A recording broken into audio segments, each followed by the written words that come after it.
If you've ever paid for something with your phone, transferred money using an app, or checked your bank statement online, then you're already part of a multi-billion-dollar industry. It's called FinTech, and it's changing economies around the world. FinTech is short for financial technology. Seems simple, right? Well, the term FinTech includes a huge range of products, technologies, and business models that are changing the financial services industry. It refers to everything from cashless payments to crowdfunding platforms to robo-advisors to virtual currencies. So every time you donate to someone's Kickstarter campaign, that's FinTech. Or if you transfer money to someone using Venmo, that's also FinTech. And that's just the beginning. Here at a major FinTech conference in Amsterdam, hundreds of companies are trying to disrupt the banking and finance industries by changing the way we pay and borrow money.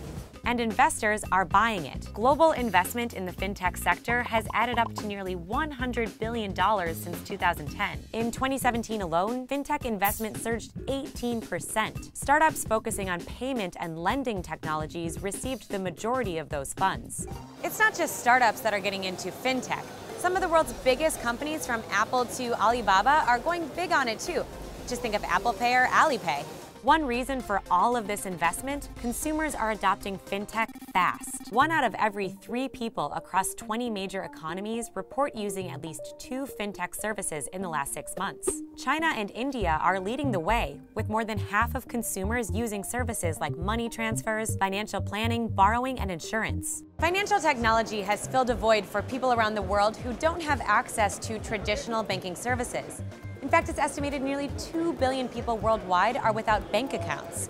Now, thanks to FinTech, all you need is your phone to take out a loan or insurance. Take Kenya, which pioneered a mobile banking system called M-Pesa.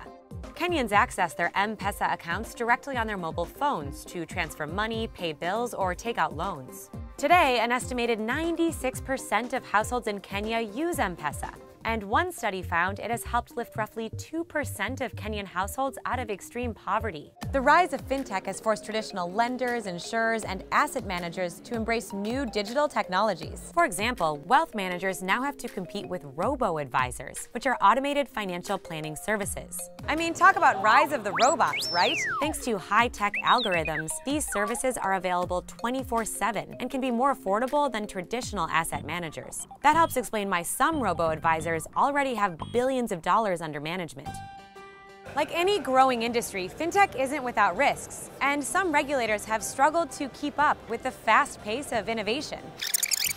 Think of peer-to-peer lending platforms, where individuals borrow and lend without going through a bank. Compared to traditional banks, these services might not be required to set aside as much money in case customers default on their loans. This can be risky for companies and consumers. Data privacy is another major concern. As more financial services go digital, cyber attacks become a bigger risk. The challenges facing financial technology are likely to grow as more businesses go digital. But for many of the companies and consumers here, FinTech is more than a buzzword. It's a big business opportunity.